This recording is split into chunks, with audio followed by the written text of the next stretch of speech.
सिंदूर के दौरान चीन पाकिस्तान को भारत की तैयारियों के बारे में इनपुट दे रहा था। जब बीजिंग स्तर की वार्ता चल रही थी तो पाकिस्तान चीन से हमारे महत्वपूर्ण वेक्टरों के लाइव अपडेट मिल रहे थे पाकिस्तान को। कौन सा कैंटोनमेंट है, कहां पर भारत की सेना जमा हो रही है, कहां पर भारत का एम्यूनेशन डम है, उसका लाइव उसका किया और उसके लाइव इनपुट दिया कि यहां पर बम गिरा दीजिए।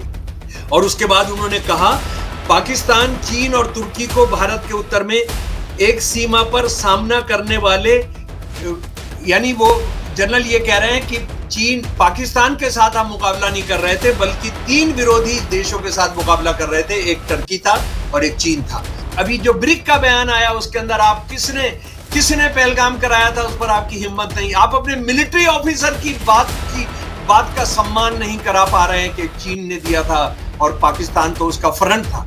मतलब उसी तरह से जैसे चाइना ने उधर से एक तरह से प्रॉक्सी वार करके और पीट दिया इधर, लेकिन तब भी व्यापार जारी। कावड़ का महीना है, हिंदू मुसलमान फिर चर्चा में। लेकिन इसी बीच ये संदर्भ दे रहा हूं, इसी बीच ऑपरेशन सिंदूर, पहलगाम, चीन, पाकिस्तान और तुर्की भी चर्चा में है। इसका क्या कोरिलेशन है ये भी इस एपिसोड में हम समझेंगे। चर्चा के केंद्र बिंदु में है अभी हाल ही में लेफ्टिनेंट जनरल राहुल सिंह, जो कि न्यू एज मिलिट्री टेक्नोलॉजी के कार्यक्रम में थे, फिक्की द्वारा आयोजित कार्यक्रम में। उन्होंने दावा किया है कि सिंदूर के दौरान चीन पाकिस्तान को भारत की तैयारियों के बारे में इनपुट दे रहा था। जब बीजिंग स्तर की वार्ता चल रही थी तो पाकिस्तान चीन से हमारे महत्वपूर्ण वेक्टरों के लाइव अपडेट मिल रहे थे पाकिस्तान को। ऑपरेशन सिंदूर के दौरान हम एक सीमा पर 2 विरोधियां असल में 3 जंग लड़ रहे थे। पाकिस्तान अग्रिम मोर्चे पे था, चीन उसे हर संभव सहायता दे रहा था। पाकिस्तान के पास 81% सैन्य हथियार चीन के थे। एक तरह से चीन ने अपने हथियारों का परीक्षण भारत के खिलाफ किया।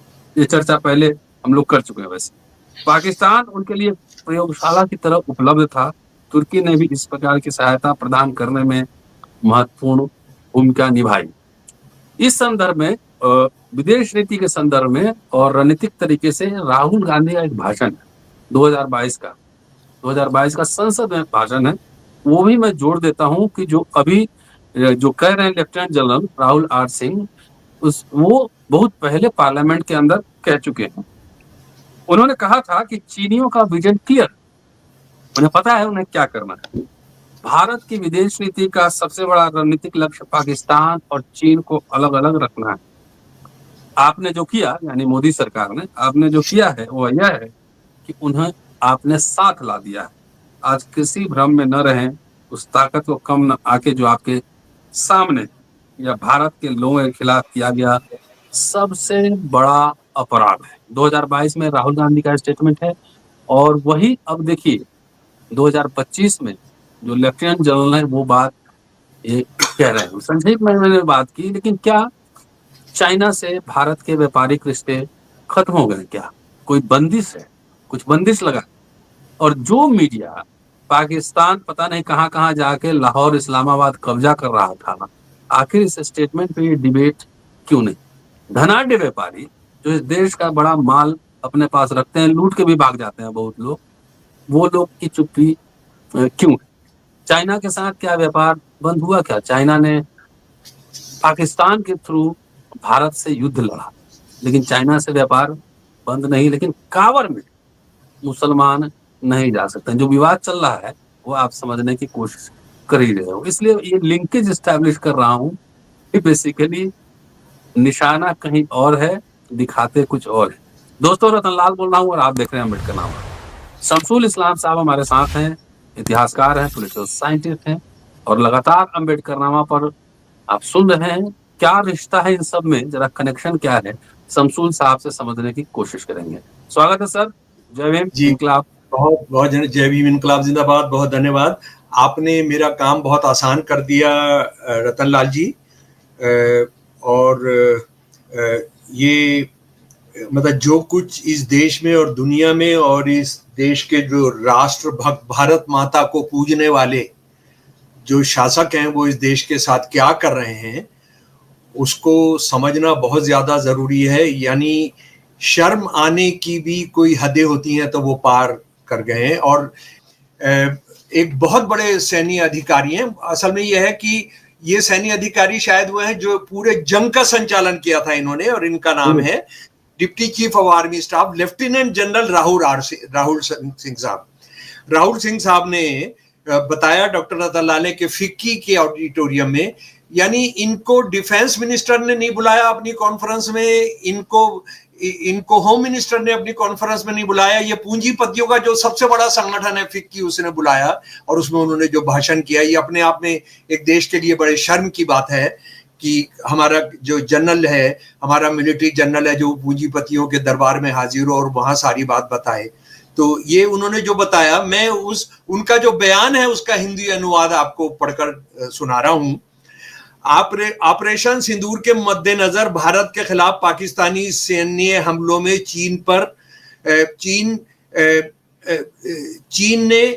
बीजिंग ने भारतीय परिचालन तैनाती पर पाकिस्तान को लाइव इनपुट उपलब्ध कराए।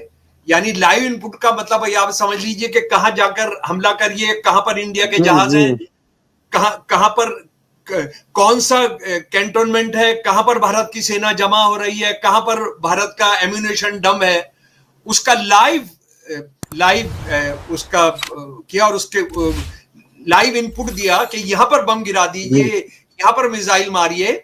और जबकि भारत और पाकिस्तान के सैन्य संचालित महानिदेशकों के बीच शत्रुता समाप्त करने के संबंध में बातचीत चल रही थी। और यह मामला बहुत गंभीर हो जाता है कि जब भारत और पाकिस्तान के सैनिक अधिकारी बातचीत करना चाह रहे थे, जो ट्रम्प साहब कह रहे हैं मेरे कहने पर, मेरे मजबूर करने पर वो कर रहे थे, जब वो चल रहा था तब भी चीन जो है लाइव इनपुट दे रहा था।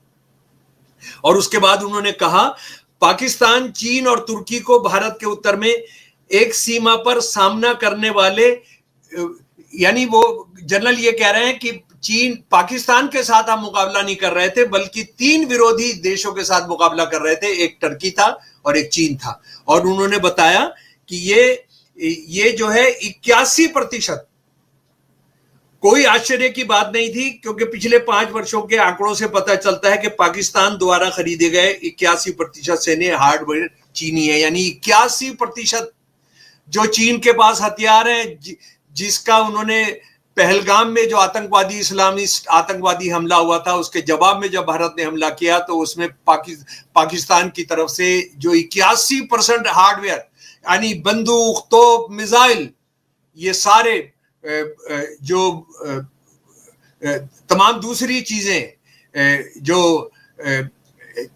जो भारत पर हमला करने के लिए इस्तेमाल किया गया या भारत के जहाजों को गिराने के लिए जो इस्तेमाल किया गया, वो 81% पाकिस्तान का जो है वो चीनी माल है। तो अब देखिए इसमें एक टर्की का नाम आया। टर्की एक मुसलमान देश है, तो टर्की पर जो इस देश के कई बड़े मालिक हैं जो टूरिस्ट एजेंसी चलाते हैं, ट्रेवल एजेंसी चलाते हैं, उन्होंने एकदम टर्की पर सारी बुकिंग कैंसिल करा दी। हालांकि मजे की बात यह, टर्की में जो टूरिस्ट जाते हैं उनमें से 0.06% सिर्फ भारत का टूरिस्ट जाता है। भारत का टूरिस्ट तो जहां पर शाही पनीर नहीं मिले, जहां पर बटर चिकन नहीं मिले, वहां जाता नहीं है। तो वहां तो टर्की के तो अपने खाने हैं, अपनी जगह है, तो वो वहां पर उन्होंने वो कैंसिल कर दिया। उससे पहले ये हमारे पड़ोसी एक देश के लिए भी एक कर चुके थे। जब भारत के साथ उसका झगड़ा शुरू हुआ तो उन्होंने उसको सारे के सारे उसकी बुकिंग बंद कर दी थी और ये कहा था कि ये हमारा आर्थिक जंग का हमारा तरीका है। अच्छा, लेकिन इस बीच में चीन के साथ जो ऊंची जाति के हमारे शासक हैं, ऊंची जाति का मीडिया है, ऊंची जाति के पूंजीपति हैं, ये सारे के सारे देश की संपदा पर जिनका कब्जा है, इन्होंने चीन के साथ क्या किया है वो उसकी कहानी भी जरा सुन लीजिए मेरे प्यारे दोस्तों। 2024-25 के अंदर चीन से भारत ने जो सामान मंगवाया वो 113.5 यानी 100 लगभग 114 खरब डॉलर का मंगवाया, 114 खरब डॉलर। और ये पिछले साल के मुकाबले में 20% ज्यादा था, 2023-24 के मुकाबले में 20% ज्यादा था। और चीन को जो भारत से सामान गया वो केवल 14.3 यानी 14.5 खरब डॉलर था। तो ये लगभग 8-9% हमने सामान दिया और उन्होंने उससे 90% ज्यादा उन्होंने सामान दिया। और ये जो खसारा था, जो घाटा था चीन के साथ बिजनेस का, वो था 99.2 खरब डॉलर, 99.2 खरब डॉलर। और इसके अंदर जिन जिन चीजों के लिए उन्होंने सामान भेजा इस पर हम बातचीत कर चुके हैं, लेकिन फिर जरा सा हम बात कर ले। ऑटोमोबाइल, जो गाड़ी का है, जो दवाइयों की कंपनियां हैं, जो इलेक्ट्रॉनिक्स की कंपनियां हैं, और जो चीन की जो भारत में कंपनियां हैं, आप जरा याद कीजिएगा, हमने इस पर एक किया था। Big Basket, Daily Hunt, Healofy, Paytm Mall, Paytm, Ticket New, Vidooly, Express Bees, Snapdeal, Zomato, Byju's, Ola, Doubtnut, Flipkart, Nivo, Gaana, Hike, Khata Book, MX Player, My Gate, Pine Labs, Pocket FM, Practo, Swiggy, Udaan, Hungama Digital Media Entertainment Private Limited, Mars Play, Oye Rickshaw, Share Chat, Zest Money, ये सारी की सारी चीनी कंपनियां, 100% चीनी। वो रुकने को कहता है तो ये बैठ जाते हैं ताकतवर इनको बैठने को कहता है तो ये लेट जाते हैं। ये इतिहास इस बात का गवाह है। और इतिहास का अगर आपने गवाही जानी, अगर आपने अगर सबूत चाहिए इतिहास के अंदर, तो वो भी मैं आपको बताना चाहता हूं। यानी आप बाइकआउट करेंगे टर्की का, आप जो है बाइकआउट करेंगे, पाकिस्तान से बातचीत नहीं करेंगे, लेकिन चीन जिसने 81% दिया उसको आप ये नहीं कह सकते हैं। उसके अपने बयान में अभी जो ब्रिक का बयान आया उसके अंदर आप किसने पहलगाम कराया था उस पर आपकी हिम्मत नहीं। आप अपने मिलिट्री ऑफिसर की बात का सम्मान नहीं करा पा रहे हैं कि चीन ने दिया था और पाकिस्तान तो उसका फ्रंट था, पाकिस्तान तो उसका मुखौटा था। और क्या ये ऊंची जाति के लोग शासक इस देश में पहली बार कर रहे हैं? मैं आपको थोड़ा ले जाना चाहता हूं 7वीं शताब्दी में भारत के इतिहास में आया था।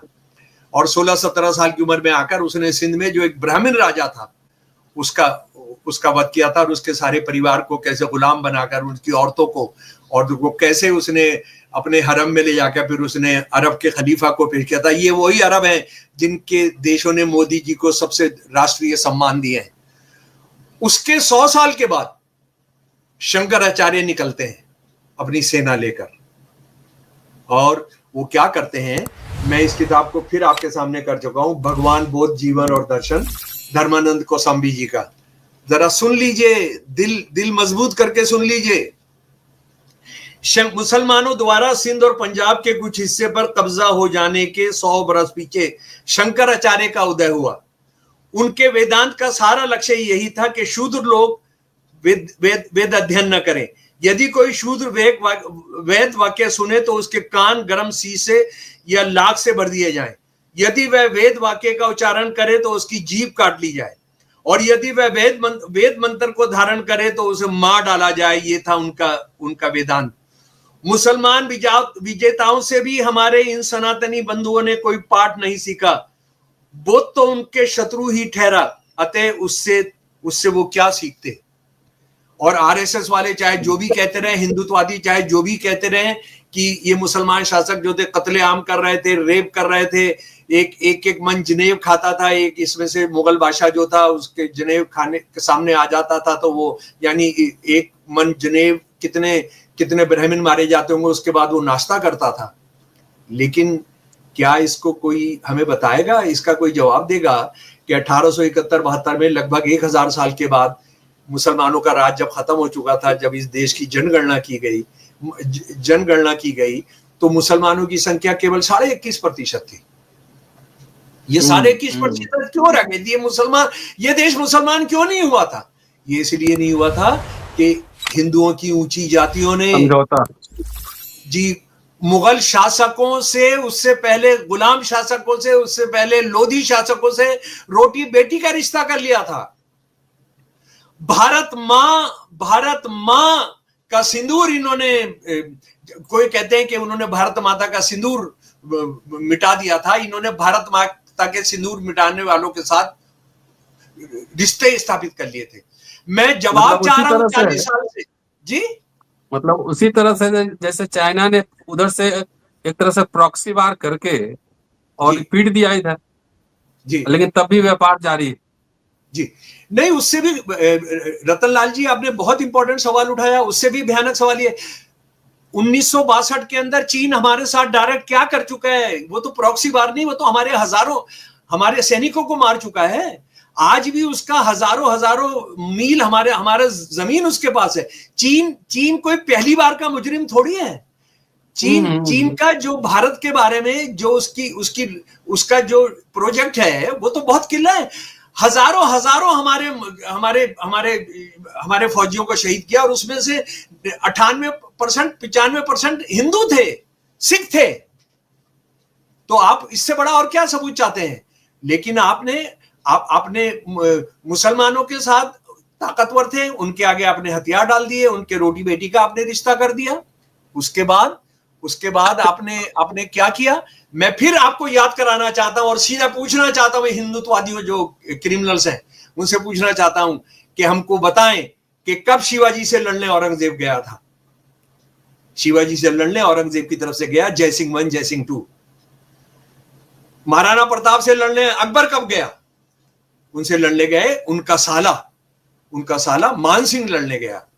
तमाम लड़ाइयां उसने ही लड़ी। आप ये कर रहे थे, और अभी कांवड़ियों के बीच में आप क्या कर रहे हैं? कांवड़ियों के साथ क्या वही कर आ रहे रहा हैं? हूँ। जी, वही सवाल था जी। वही जी, सवाल था कि चीन से नफरत नहीं है, व्यापारिक हम्म, संबंध है। हम्म। पाकिस्तान से नफरत है और भारत के मुसलमान से नफरत है कि यहाँ पे हम व्यापार नहीं करने देंगे। वो झटका वो बनाम हालात भी मुसलमान हो रहा है। शासक जो रेप करते थे, जो कत्लेआम करते थे, जो मंदिर ढाते थे, जो तबाही मचाते थे, क्या क्या करते थे। मैं कह रहा हूं आरएसएस वाले तुम सारा का सारा सच बोल रहे हो। हालांकि 21.5% ही मुसलमान क्या हो रहा है उसका तुम नहीं बता पाओगे, लेकिन चलो हमने तुम्हारी सारी बात मान ली। उनका राज किसके कंधे पर चला? बंदूकें किनके हाथ में थी? प्रधानमंत्री कौन था औरंगजेब का? बताइए। राजा रघुनाथ कौन था? वो मुसलमान था, वो शिया था, वो सुन्नी था, वो अहमदिया था, वो कौन था? हमको बताइए। और आप क्या कर रहे हैं? अभी आप जानते हैं पिछले साल कांवड़ यात्रा जो थी, तो बाबा जो है जिसको प्रधानमंत्री अभी आरएसएस बनाना चाहती है, यूपी का जो चीफ मिनिस्टर है, वो बलात्कार को कंट्रोल नहीं कर पा रहा। वो कत्ले आम हो रहे हैं हिंदुओं के, उसको कंट्रोल नहीं कर पा रहा। बलात्कार का कैपिटल बन जा रहा है हमारा देश, हमारा प्राण जो है। लेकिन वहां क्या किया उन्होंने? कहा मुसलमानों को अपना नाम लिखना होगा। अमर, मुसलमानों ने हाँ सर, उनको अमर, अपनी एक मिनट, एक मिनट सर। जी, वो नेट थोड़ा सा डिस्टर्ब हो गया था। अहमदिया था, इसके बाद आगे बढ़िएगा जी। हाँ जी। ये आज आप मुसलमानों के साथ क्या कर रहे हैं? वो मुसलमान जिनका मुसलमान राज से कोई ताल्लुक नहीं था, मुसलमान राज से तो आपका ताल्लुक था।